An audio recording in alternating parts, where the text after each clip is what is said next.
Shikoni pak të pamje, ju lutem.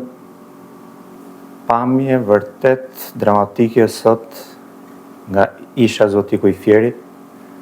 Pamje të shëmbjes së kullave të ftohjes. Shikoni, nuk e di juve, por mua më ka bërë të ndihem vërtet keq.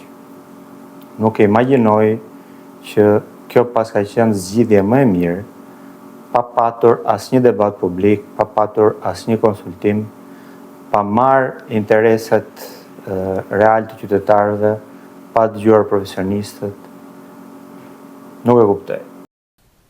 Ndërkohë, po i tregoj pamjet fantastike të tre realiteteve komplet ndryshe se si janë trajtuar kullat e ftohjes, mbasi kanë humbur funksionin e tyre primar.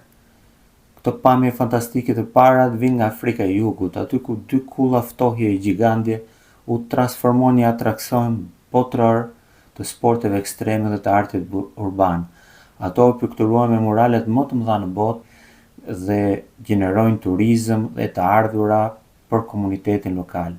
Ndërsa kjo pamje është një foto e vjetër e njërës prej kullave të ftohjes së kompanisë Pirelli, e cila nuk e shëmbi kullën e saj të ftohjes, por integroi atë në zyrat e reja të ndërmarrjes. Arkitektët e kthyen guackën e betonit në një hapësirë futuristike për salla mbledhjesh, ndërsa në Venecia një kullë industriale u shpëtua nga shëmbja për t'u kthyer në një qendër multifunksionale.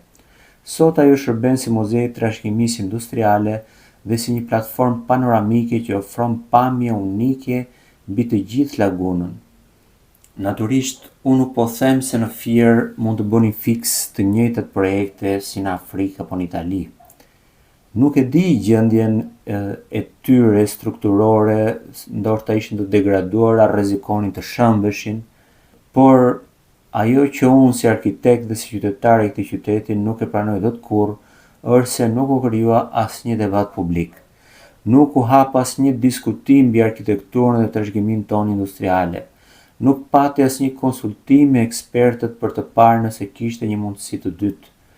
Ajo uzinë ishte vepra më e madhe industriale ndërtuar në Shqipëri, dhe ta zhdukush atë pa lënë asnjë gjurmë, pas një transparencë, është një mungesë respekti për të gjithë ato brezë specialistët e punëtorësh që e ngritën dhe punuan aty.